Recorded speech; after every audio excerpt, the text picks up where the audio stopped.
is Trisha. I am the videographer and lightboard operator for New Line Theater. I was engaged to Mike Renard. He was the guitarist for New Line Theater from 2003 to 2009. He was intelligent, very sensitive, funny guy. He was very quirky. He was a very caring person. When we first met in 2004, he turned to me on our first date and said, "You should know that I am paranoid." And I had absolutely no idea what he meant by that. And after being with him for 5 years, I had a pretty good idea of what it was like to have paranoid personality disorder, although I don't believe he was ever officially diagnosed by a doctor. Paranoid personality disorder is someone who has constant distrust and suspicion against other people. They believe that everything has a hidden motive. They fear being exploited, which often makes them very isolated and have social anxiety. And it's just everything that happens, everything that is said to them, everything has a subtext. There's a scene in Next to Normal where Diana is having a delusion and her husband tells her, "Diana, there is nothing there."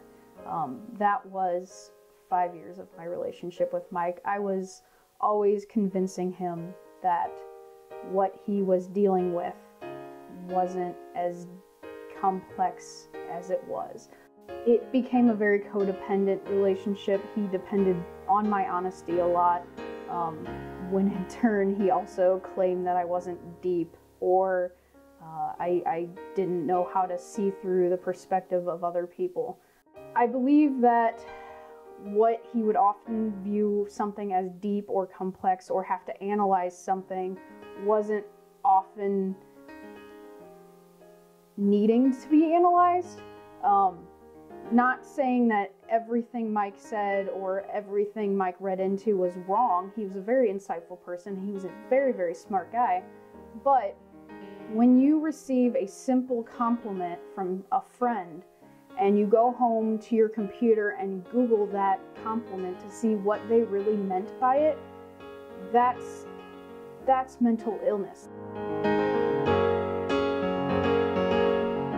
Yes, I did know about the show before we started. Scott Miller, the artistic director of New Line Theater, actually started talking about it during that summer of 2009 and was emailing us, a couple of us back and forth about the show, and I somehow convinced him to plan a trip to New York to see it on Broadway.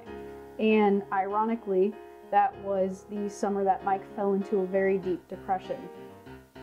We actually had to take a break, and he wanted to move back in with his dad and fix himself. He knew something terrible was wrong with him, and he wanted to get help. That summer, Mike analyzed himself. He was convinced that he was missing something and that there was something different about him. He was blaming his childhood and his relationship with me and his lack of drive, his career path. He was going through all of these aspects of his life and trying to figure out what the problem was.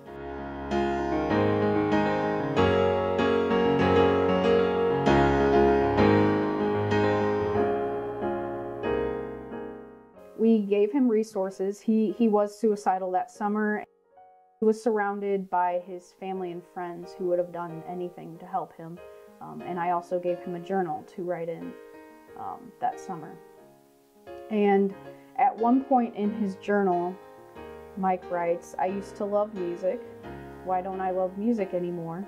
There's that sense of despair again. When did music become something I must do?" And when I read that, I realized that that was truly rock bottom for him.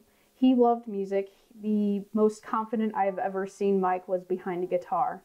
And when I read that, I know that it wasn't just me he was pushing away. It wasn't just his friends. It wasn't just his family. It was everything. He stopped loving everything.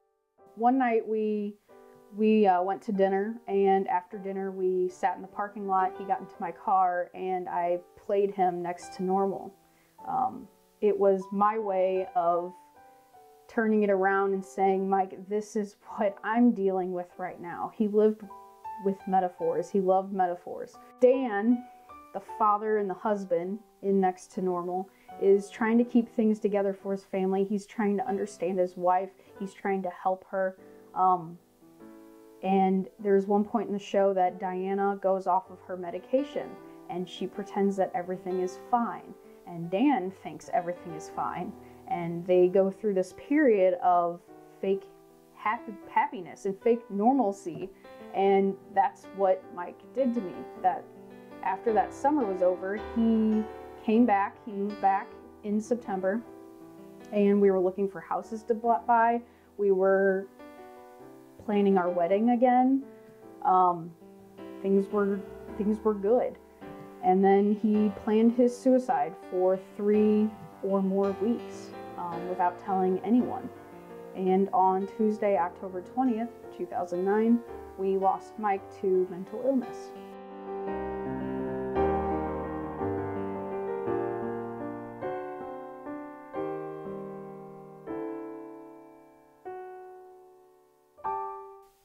I'm not the same person that I was.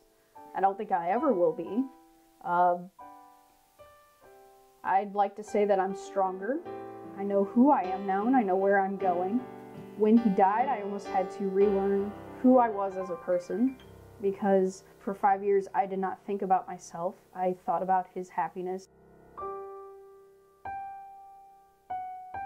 The night Mike died, the chief of the firehouse that responded knelt down in front of me and he said, "You can go to any doctor and get something for this." And I did not listen to him. I didn't ever see any doctors. I knew what I was going through was going to be very painful, but it was a process. And if I were to take medication, I feel like if I ever got off that medication, I would just be back at square one and would have to eventually deal with it. And so I wanted to deal with it. I found a lot of good resources online. There is a message board called the Suicide Grief Support Forum, and there are just tons of amazing people on there that share their stories, that share their support. And Scott and I ended up taking that trip to New York just a couple weeks after Mike died, and we saw Next to Normal on Broadway. And it was my first Broadway show experience. I remember I was walking down a street in New York City to get to the Museum of Modern Art, and I realized that there are so many people in this world, so many, and we are all different, and we are all existing with each other, and that really, really helped me and allowed me to know that there are other people that have problems, and it's not just me. I didn't feel like just one person on the earth alone dealing with my grief. There's thousands of people that are going through this. We started doing cast interviews during Bear to get our online audience more interested in the show, more aware of the content, mostly as a promotion thing. And we just kept doing them show after show after show. And when we started Next to Normal, I got this idea in my head to not just interview the cast, but take total strangers, people totally unrelated to New Line, and have them share their story, and then come see the show, and then tell everyone what they thought and how they related to it and why people should see the show. I found a couple of people willing to share their stories, and they were very brave in doing so. And basically, I wanted people to know that if you're dealing with this, you're not alone. There are tons of millions of other people that have to deal with this on a daily basis, and you're not the only one. And I kind of wanted to just raise awareness of mental illness, especially with this show, because it's such a prevalent theme.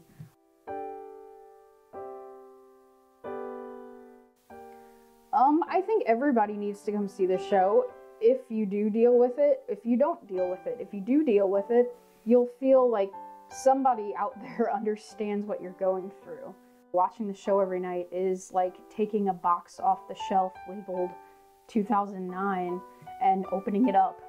So yeah, I mean, it's hurtful, but I think it's also, theater allows me to heal.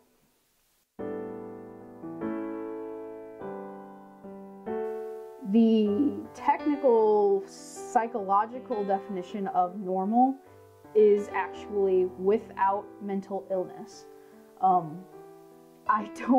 I honestly don't think anyone is without mental illness. I think we all have this different chemical makeup. Some people are more out of balance than others. Some of these mentally ill traits are in all of us.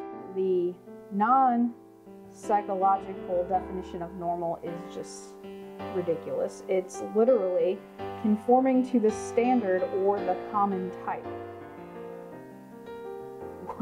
What is that? Who decides that? We have one more minute. Do you want to say any last words? I love everybody. Well said.